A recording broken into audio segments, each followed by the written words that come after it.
Jungkook আর Jimin একটা coffee শপে বসেছে। এই কফি শপে তারা এর আগেও এসেছিল, কিন্তু তখন তাদের মাঝখানে তে ছিল না। জাঙ্কুক সবে কফিতে চুমুক দিয়েছিল, সেই সময় আননোন নাম্বার থেকে হঠাৎ কল আসায় কফি রেখে রিসিভ করলো। আসসালামু আলাইকুম, কে বলছেন? ওয়ালাইকুম আসসালাম, আমি বলছি। এটা আবার কার নম্বর? আমার নিজস্ব। এহ, যেভাবে বলছো যেন সম্পত্তি। জাঙ্কুককে তের সাথে কথা বলতে যেয়ে খিলখিল হাসতে দেখে জিমিনের কষ্ট লাগলো। কফি রেখে চলে গেল জিমিন। জাঙ্কুক খেয়ালই করলো না সে তের সাথে কথা নিয়ে হাসতে হাসতে শেষ। হাসি থামিয়ে বলল, রাখছি। ফোন রেখে সামনে তাকিয়ে জিমিনকে না দেখে ওকে খুঁজতে এদিক ওদিক চোখ বুলিয়েও কোথাও নজরে আসলো না। বুঝে নিল জিমিন চলে গেছে। বিল পে করে জাঙ্কুক এবার মেসে ফিরে আসলো। জাঙ্কুক তার বাবার উপর ভীষণ বিরক্ত। নামজুন বুদ্ধি করে তেকে ঠিকই ঢাকায় পাঠিয়ে দিয়েছে। এখন সে কি করবে? তেকে কি আর মেসে রাখা যায়? নামজুনকে বোঝালেও নামজুন কাট কাট গলায় বলে দিয়েছে, জাঙ্কুকের বউ জাঙ্কুক বুঝবে। কি করবে তার বউকে দিয়ে? জাঙ্কুক কোনো দিক দিশা না পেয়ে সুগাকে ফোন লাগালো। অবশেষে সুগা জাঙ্কুক আর তের একটা থাকার ব্যবস্থা করে দিল। আসলে সুগার বাবা আর মা একাই থাকে, তাই তার দোতলায় জাঙ্কুক আর তের ব্যবস্থা করেছে। সকালের নাস্তা খাওয়ার পর্বটা শেষ করে শুরু হলো দুজনের পথ চলা। সিএনজি নিতে হলে ও পাশে যেতে হবে রাস্তা পার করে। এতক্ষণ জাঙ্কুক আগে আগে আসতে পিছে পিছে আসছিল, কিন্তু এখন তাদের হাত ধরা বড়ই জরুরি হয়ে দাঁড়ালো। তে একবার ডানে তাকায়, আবার বামে। জাঙ্কুক পাশেই দাঁড়িয়েছিল। রাস্তাটা ফাঁকা হতেই খপ করে তের হাতটা ধরে নিয়ে হাঁটার গতি বাড়িয়ে দিয়েছে। এপাশে এসে হাত না ছেড়ে একটা সিএনজিওয়ালা মামার সঙ্গে দাম নিয়ে দর কষাকষি শুরু করলো সে। তে তার হাতটার দিকে তাকিয়ে আছে। জাঙ্কুকের হাতের পশমগুলো ওর হাতে লেগে কেমন একটা অনুভূতি হয়। সুড়সুড়ি না, তবে সেরকম, যেন তুলোর ছোঁয়া। তের মুখে হাসি ফুটলো। জাঙ্কুক দামাদামি শেষ করে তের দিকে তাকিয়ে উঠতে বলল।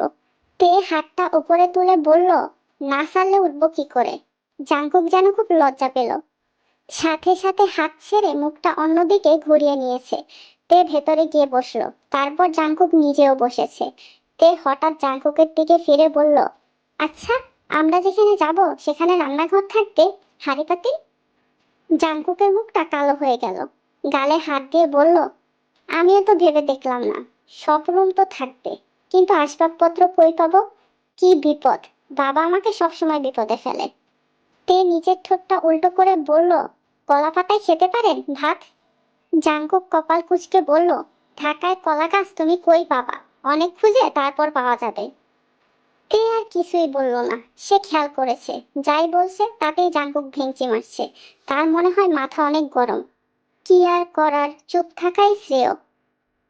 জাঙ্কুক আর তে দুজনেই রুমে এসে দেখলো রুমের ভেতরে আসবাবপত্র দিয়ে সাজানো। এতে অবশ্য তাদের সুবিধাই হয়েছে। জাঙ্কুক মনে মনে এসবই ভাবছিল। হঠাৎ তে কাছে এসে বলল, পছন্দ হয়নি আপনার? আমার কিন্তু অনেক পছন্দ হয়েছে। কথাটা বলে তে ছুটে রান্নাঘরের দিকে গেল। চুলার সুইচ টিপে দেখে বলল, রান্না সব পারি আমি, বলুন আজ কি খাবেন? জাঙ্কুক উত্তর দিচ্ছে না, চুপ করে মাঝখানে দাঁড়িয়েছিল।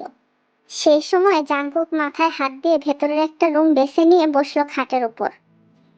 খুব বেশি যে ফার্নিচার তাও না, তবে মোটামুটি চলার মতন খাট, ওয়ার্ড্রোব সবই আছে। এই বাড়িটা সুগার বাবা সুগার জন্য সাজিয়েছে, আর এটা এখন তারা ব্যবহার করছে। পুরো ঘরটা দেখে জাঙ্কুক অবাক হয়ে গেছে। হুবহু কি করে মিলে যেতে পারে? জাঙ্কুকের মনে পড়ে গেল একদিন তেকে নিয়ে দেখা তার বিচ্ছিরি স্বপ্নের কথা।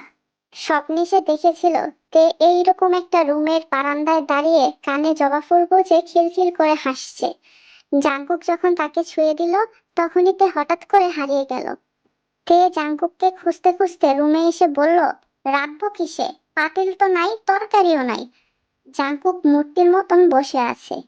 তে ওর কোনো জবাব না পেয়ে আরো একবার সব রুম দেখতে চলে গেল। মা বলতো, বিয়ে হলে তোর নিজের সংসার হবে, তুই হবি রানী, তোর স্বামী হবে রাজা। রাজা রানীর সংসারে কটা দিন পর রাজপুত্র রাজকন্যা এসে ছোটাছুটি করে সংসারটাকে আলোকিত করে তুলবে। তে মুচকি হেসে চোখের সামনে ছোট ছোট বাচ্চা কতগুলোকে দেখতে পেল। মুখে হাত দিয়ে বাচ্চাগুলোর পিছনে যেতে যেতে বারান্দায় এসে থামলো সে। বারান্দা ঘেঁষে বিশাল জবা ফুল গাছ, তবে গাছটা মাটিতেই। ডালপালাগুলো দোতলায় চলে এসেছে। তে পা উঁচু করে ঝুলে নিচ থেকে একটা জবা ফুল হাতে নিয়ে কানে গুজে নিল। খুশি আর ধরে না তার। কোথায় যেন বিশাল আয়নার ঝলক দেখেছিল। এত এত রুম যে ভুলে গেছে কোন রুমে আয়না দেখেছিল। পরে মনে পড়লো, জাংকুক যে রুমে সেই রুমে আয়না দেখেছে। নেচে নেচে আয়নার সামনে এসে কানে হাত দিয়ে ফুলটা দেখছিল সে। জাংকুক ভূত দেখার মতন করে তাকিয়ে ওয়ার্ড্রপটা দেখছিল। তের উপস্থিতি টের পেয়ে ঘাড় ঘুরিয়ে তাকিয়ে এমন দৃশ্য দেখে লাফিয়ে বিছানা ছেড়ে দাঁড়িয়ে পড়ল জাংকুক। তে আওয়াজ পেয়ে পেছনে তাকালো। জাংকুকের সারা শরীর ঘেমে গেছে। কপাল মুছতে মুছতে শুধু তেকে দেখছে। তে এগিয়ে এসে বলল, কি হলো আপনার? জবা ফুল কই পেলে? বারান্দায়। কেন, ভালো লাগে না দেখতে? সরা ওটা। তে মন খারাপ করে ফুলটা কানে নিয়ে রান্নাঘরে বেসিনের কাছে এসে রেখে দিল। জাংকুক কি কারণে রাগ করলো তাতে বুঝতে পারল না। তে একটা শাড়ি হাতে গোসল করতে চলে গেছে। জাংকুক রুমগুলোর দেওয়ালে হাত রেখে ভাবছে, কি করে এত হুবহু মিলে যেতে পারে। জবা গাছটাই যত ভয় দেখালো। না না, ওই বাচ্চা মেয়েকে আমি কখনো ছুবো না। জাংকুক দেখলো তে মাথায় গামছা বেঁধে ওর সামনে এসে দাঁড়িয়েছে। গোসলের পানির শুদ্ধতা যেন ওর সারা অঙ্গে ভাসছে ঝলঝল করে। কোকড়া চুলগুলো ভিজে কেমন যেন হয়ে আছে। হলুদ শাড়িতে যেন এক বিস্তর সর্ষে ফুলের ঝলক উঠছে জাংকুকের চোখের সামনে। জাংকুককে অমন করে তাকিয়ে থাকতে দেখে তে হাত নাড়িয়ে বলল, আপনি গোসল করবেন? না, আমার তো তোয়ালে জামা নেই। ব্যাগ আনা ছাড়া কি করে করব? কালকে হোটেলে খাবেন নাকি হাঁড়ি পাতিল কিনে আনবেন? রান্না করার শখ হয়েছে তোমার? রান্না করতে পারো? তে থতমত খেয়ে জবাব দিল, পারে। তার থতমত খাওয়া দেখে জাংকুকের সন্দেহ হলো কিছুটা। তাও ভাবলো মেস থেকে ফেরার সময় ওর কথা মতন হাঁড়ি পাতিল কিনে আনবে। জাংকুক টাকা গুনছে শব্দ করে। তে ছুটে ওর সামনে এসে বসে বলল, আমাকে গোনা শিখিয়ে দেবেন? জাংকুক ভুরু কুঁচকে বলল, লেখাপড়া শিখে কার মন জয় করবে? বিয়ে তো হয়ে গেছে। আপনার মন জয় করব। আমার মন জয় করলেও বাকি, আর না করলেই বাকি। বিয়ের বন্ধনে তো আটকা পড়ে গেলাম। আটকা পড়লেও মন তো পেলাম না। সংসার জীবন দিয়ে কি হবে যদি মূল হোতাই পছন্দ না করে? শেখানো সহজ কথা না, অনেক সময় দিতে হবে, যেটা আমার হাতে নেই। আগামী মাসে আমার রেজাল্ট দিবে। তারপর একটা ভালো চাকরি খুঁজতে যেতে হবে। প্রতিদিন ভোরে ফজর নামাজের পর পারবেন না? জাঙ্কুক আর কিছু বলল না। টাকা গুছিয়ে পকেটে পুরে উঠে চলে গেল। তে বিড়বিড় করে বলল, 1 2 3, তারপর কি যেন? দুপুর 2টার সময় কলিং বেলের আওয়াজ শোনা গেল। তে রেলিং এর সাথে লেগে জবা গাছটাকে মনোযোগ সহকারে দেখছিল। আর জাঙ্কুক ছিল তার রুমে। কলিং বেলের আওয়াজ শুনে তে ছুটে এসে দরজা খুলেছে। সামনে উপরের বাসার কাজের মেয়েটা দাঁড়িয়ে। সুগার মা জাঙ্কুক আর তের জন্য দুপুরের খাবার পাঠিয়েছে। তে দরজা লাগিয়ে আবারও জবা ফুলটার কাছে এসে উসখুস করছিল কি করে একটা ফুল ছিঁড়ে কানে গুজবে। জাঙ্কুকের ধমকের ভয়ে সেটা আর হয়ে উঠছে না। গাছটা ভর্তি জবা ফুল। মন চাইছে গিয়ে শুয়ে থাকতে। জাঙ্কুক রুম থেকে বের হয়ে দেখলো তে বারান্দাতে দাঁড়িয়ে বারবার জবা ফুল গাছটাকে ধরে ধরে দেখছে। নিশ্চয় ফুল ছিঁড়তে চায়, কিন্তু আমার ভয়ে ছিঁড়তে পারছে না। তে শেষে একটা ফুল ছিঁড়েই নিল। জাঙ্কুক তো তার রুমে, সে কি করে দেখবে? কানে দিয়ে শখ মিটিয়ে আবার লুকিয়ে ফেলা যাবে। কানে গুঁজে দাঁত কেলিয়ে তে শাড়ির আঁচল ধরে ঘুরতে লাগলো। ঘুরতে ঘুরতে যেই না পেছনে তাকালো, দেখলো জাঙ্কুক তাকিয়ে আছে। হঠাৎ ওকে ওখানে দেখে তে পিছলিয়ে পড়ে যাওয়া ধরতেই জাঙ্কুক হাত ধরে ফেললো তের। কোনো মতে সোজা হয়ে দাঁড়িয়ে ফুলটা কান থেকে সরিয়ে ফেললো তে। আমি না থাকলে ফুল নিয়ে যা খুশি তাই করো, সমস্যা নেই। আচ্ছা, এই ফুলটা আপনি অপছন্দ করেন কেন? ফুল তো অপছন্দ করার মতন না। সুন্দর সবসময় পছন্দ হতে হবে? আমি একটা স্বপ্ন দেখেছি, যেটা ছিল দুঃস্বপ্ন। আর সেটাতে এই ফুল ছিল, যার জন্য আমি এটা দেখলে আমার অস্বস্তি বোধ হয়। আশা করি তুমি আর আমার অস্বস্তিতে ফেলবে না। তে মাথা নাড়ালো। তে নিচের তলায় সুগার মার সাথে গল্প করছিল। তখন সে জানতে পারে এই এলাকার একটা মেয়েকে নাকি তার স্বামী ছেড়ে দিয়েছে, কারণ মেয়েটা লেখাপড়া জানে না। এই কথাটা শুনে তের মনটা খারাপ হয়ে গেল। জাংকুক কি তাকে ছেড়ে দিবে কারণ তেও তো লেখাপড়া জানে না? কথাগুলো শুনে তে সুপারি কাটতে গিয়ে নিজের আঙ্গুলটাই কেটে ফেলেছে। সুগার মা তেকে হাত কাটা নিয়ে অনেক প্রশ্ন করলেও তে কোনো প্রশ্নের উত্তর দেয় না। সেখান থেকে ছুটে দৌড়ে নিজের বাসায় চলে আসে। জাংকুক ঘরের জন্য প্রয়োজনীয় অনেক কিছুই কিনে এনেছে। সবকিছু তেকে দেখিয়ে দিয়ে বলল যাতে জাংকুকের জন্য 1 কাপ চা নিয়ে আসে। তখন তে জানালো সে দুধ চা করতে জানে না। তাই জাঙ্কুক আর কিছু না বলে নিজেই রান্না করে চলে গেল চা বানাতে। চা বানিয়ে খাওয়া তো হলো, এবার হলো মহা মুসিবত। কি করে পাতিল মাজবে? মাজার মতো প্রয়োজনীয় জিনিসও তো বাসায় নেই। তাই জাঙ্কুক রান্নাঘরে পাতিলটা রেখে রুমের ভেতরে চলে এলো। তে দৌড়ে নিচের তলায় গিয়ে মাজনি নিয়ে আসলো। তে রান্নাঘরে এসে বেসিনের কাছে দাঁড়িয়ে বাম হাত দিয়ে আর ডান হাতে হালকা সাহায্যে যতটুকু পারলো চায়ের পাতিলটা মেজে নিল। ভালো করে পরিষ্কার করে কাটা আঙ্গুলটা মুছে ছুটে গেল জাঙ্কুকের কাছে। সে তখন তের বইগুলো উল্টে পাল্টে দেখছিল। আগের মতন দরজার কিনারা জড়িয়ে ধরে তে দাঁড়িয়ে থেকে এক দৃষ্টিতে জাঙ্কুককে দেখছিল। জাঙ্কুক খেয়াল করেনি। জাঙ্কুক কাজ শেষ করে রান্নাঘরে এসে দেখলো পাতিল মাজা শেষ। সে বুঝলো এই কাজ তে করেছে। জাঙ্কুক একটা বাটি নিয়ে বলল, এটাও মেজে নাও, কাপ কিনতে ভুলে গেছি, বাটিতে চা খাবো, আর কত কি যে দেখতে হবে আমায়। তে বাটিটা হাতে নিয়ে দাঁড়িয়ে আছে। তেকে এভাবে দাঁড়িয়ে থাকতে দেখে জাঙ্কুক বলল, কি হলো? থাক দাও, আমি মাজবো। না জানি আজ তোমার কি হয়েছে।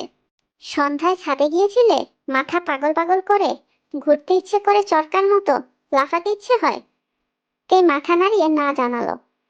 জাঙ্কুকের হাত থেকে বাটিটা কেড়ে নিয়ে বলল, ভূতে তো ধরেনি, তাহলে কথা শুনছো না কেন? এমন ব্যবহারের কারণ কি? তে তাও কিছু বলল না। জাঙ্কুক বাটিটা মাজতে মাজতে বলল, ভাগ্যিস চামচ কিনেছি, না হলে আঙ্গুল দিয়ে নাড়তে হতো। রান্নাঘরে থাকা বাকি জিনিসপত্রগুলো ধোবে বলে তে শাড়ির আঁচল কোমরে কুচ্ছিল। সে সময় জাঙ্কুকের ডাক শুনতে পেয়ে ওসব রেখে ছুটে চলে গেল ওখানে। আমার সামনে এসে বসো। কেন, পড়াবেন এখন? তার আগে আমি বাটি আর পাতিলগুলো ধুয়ে আসি। না, বসতে বলেছি তোমায়, তেরামো করো না। তে এগিয়ে এসে বিছানায় বসলো। জাঙ্কুক ওর দিকে শক্ত চোখে তাকিয়েছিল। তে বসার সাথে সাথে জাঙ্কুক ডান হাতটা খপ করে ধরে ফেললো। তে ভয় পেয়ে বাম হাতে মুখ ধরেছে। তোমার আঙ্গুলে এমন হলো কি করে? আমাকে বললে কি আমি তোমাকে চিবিয়ে খেতাম? না, ও কিছু না। বারবার শাড়ির যে অংশে আঙ্গুল ঢাকছিলে সে অংশে রক্তের লাল রং দেখেছি আমি। হলুদ শাড়ি পরেছো কিনা? কথাটা বলেই জাঙ্কুক চলে গেল। তে শাড়ির আঁচল টেনে দেখে নিজের কপালে নিজে চড় মারল। জাঙ্কুক তের হাতে যত্ন করে মলম লাগিয়ে দিচ্ছে।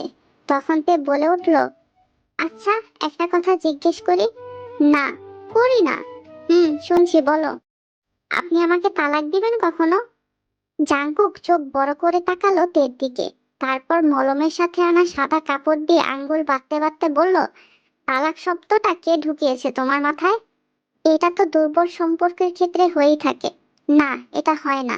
আমি যতদূর জানি তোমার মাথায় যেই শব্দ নাই সেই শব্দের ব্যবহার তুমি জানো না, বুঝো না। তাহলে তালাকের ব্যাপারে কে বলেছে তোমায়? কেউ না, উত্তর তো দিবেন। তালাক দেওয়ার মতো কাজ করলে নিশ্চয়ই দেব। তে উঠে দাঁড়িয়ে পড়েছে। ভয়ার্ত চোখে তাকিয়ে থেকে বলল, আমি তো নিজে থেকে পড়তে পারবো না, তাহলে পড়ার সঙ্গে তালাকের কি সম্পর্ক? এই, তোমাকে সত্যি ভূতে ধরেছে, নাকি হাতের ব্যথায় মরিয়া হয়ে উঠেছো? কোনটা? আপনি তো বললেন তালাক দেওয়ার মতন কাজ করলে তালাক দিবেন। তুমি কি আরেক ছেলের সাথে ভেগে যাবে? তে জিভে কামড় দিয়ে বলল, না, তা কেন করব? তাহলে আর কিছু বলবো না এটা নিয়ে। চুপচাপ বসে থাকো, বই এনেছি, বই দেখো। বই না পড়ে বইয়ের দিকে তাকিয়ে থাকলেও জ্ঞান বাড়ে। তে দ্রুত গতিতে বিছানায় বসে বই দেখা শুরু করলো। জাঙ্কুক রান্নাঘরের দিকে গেছে। আমিও পড়তে জানবো, লিখতেও পারবো, উনিও আমাকে পছন্দ করবেন। আচ্ছা, তখন কেন বললেন আমি আরেকজনের সাথে ভেগে যাব? তিনি কি জানেন না আমি তার জন্য কত পাগল? এটা আবার প্রমাণ করতে হবে নাকি? এটা তো তার জানার কথা। শুধু শুধু কথাটা বলে কষ্ট দিলেন। কিন্তু একটু ভালো লাগলো যে উনি অন্তত আমার লেখাপড়া নিয়ে অসন্তুষ্ট নন।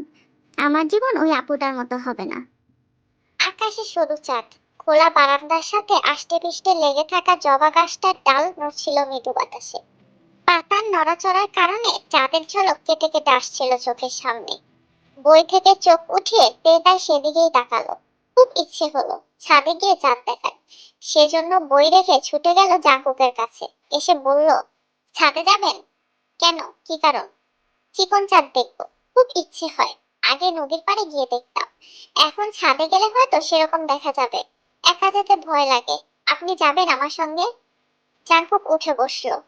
হাঁটুর উপর হাত রেখে তাতে থুতনির ভর দিয়ে বলল, জানো, আমি পথ দিয়ে আসার আগে মেস্তাক গাছ দেখেছিলাম। ওগুলোর ডাটা দিয়ে পেটালে খুব ব্যথা পাওয়া যায়। বই আজ আনলাম, আর আজই তুমি অমনোযোগী হয়ে যাচ্ছ। ওই বেড দিয়ে মেরে মেরে দুদিনে তোমাকে আমি আমার লেভেলে শিক্ষিত বানিয়ে দিতে পারবো। তোমাকে চেনা আছে আমার।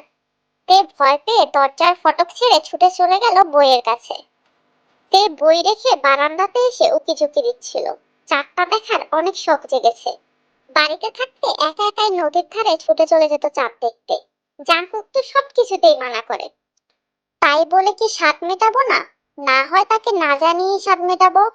যেমন ভাবা তেমন কাজ। পা টিপে টিপে দরজাটা আস্তে করে খুলে তে এক দৌড়ে ছাদে এসে হাজির। জাংকুক তার ব্যাগ থেকে চাকরির প্রস্তুতিমূলক 3টি বই বের করে তার মধ্যে থেকে একটা নিয়ে পড়ছিল। হঠাৎ করে জাংকুকের কানে ছাদ থেকে তের বিশাল চিৎকার ভেসে আসে। চট করে শোয়া থেকে উঠে বসে বই রেখে নেমে দিল এক দৌড়। ড্রয়িং রুমে এসে তেকে না দেখে দরজার দিকে চেয়ে দেখলো দরজা আগে থেকে খোলা। এবার দরজা খুলে জাংকুক ছাদের দিকে গেল। অর্ধেক সিঁড়ি পর্যন্ত এসে থেমে গেল জাংকুক। তে সিঁড়িতে পা ধরে বসেছিল, চোখে অজস্র পানি। জাংকুক কোমরে হাত রেখে বলল, কি হলো তোমার? আমার কথার অবাধ্য হওয়াই কি তোমার স্বভাব? কয়বার মানা করেছি। কোন সাহসে বের হলে? এখন আবার চেঁচালে কেন? পায়ে কি হয়েছে তোমার? তে হাত দিয়ে চোখ মুছতেছে আর বারবার পেছনে ফিরে চিলেকোঠার দিকে তাকাচ্ছে। জাংকুক আরেক ধমক দিয়ে জিজ্ঞাসা করলো, কি সমস্যা? শিয়াল। শিয়াল মানে? জাংকুকের মনে সন্দেহ হলো। তাই সে তের পাশ কাটিয়ে ছাদে গিয়ে যে দৃশ্য দেখলো তা দেখে মাথাটাই হ্যাং হয়ে গেছে। দুটো বড় সাইজের শেয়াল বাঁধা রডের সাথে। দুটো শেয়ালই দাঁত বের করে তাকিয়ে আছে। জাংকুক চোখ কপালে তুলে পিছিয়ে গেল। তের কাছে এসে থামলো সে। জাংকুক তের হাত ধরে টেনে বলল, চলো যাই। তে পায়ে হাত দিয়ে বলল, আপনি যান, আমি ধীরে সুস্থে আসছি। কেন? আমার সাথে চলো। এখানে এক মুহূর্তও থাকা ঠিক হবে না। কোথায় এসে পড়লাম? এর কারণে বুঝি সুগা বলছিল আর কদিন থাকবো আমি। শয়তানটা সব জেনেও আমাকে জানায়নি। একটুর জন্য সিবারেল হার্ট অ্যাটাক হয়ে বসতো। জাংকুক থেকে উঠতে বলল, কিন্তু তে পায়ে মোচ খেয়ে বসে আছে, উঠতেও পারছিল না। এইদিকে জাংকুকের কেমন অস্বস্তি লাগছিল। সে বুঝতে পারছিল না এমন সিচুয়েশন থেকে কিভাবে রেহাই পাওয়া যায়। তে জাংকুকের হাত ধরে অনেক ওঠার চেষ্টা করে উঠতে পারলেও হাঁটার দমাতে এলো না। নিজের পাঞ্জাবিতে টান খাবার পর হুঁশ ফিরে আসলো জাংকুকের। সে তের দিকে চেয়ে বলল, তোমার পায়ে কি হয়েছে আবার?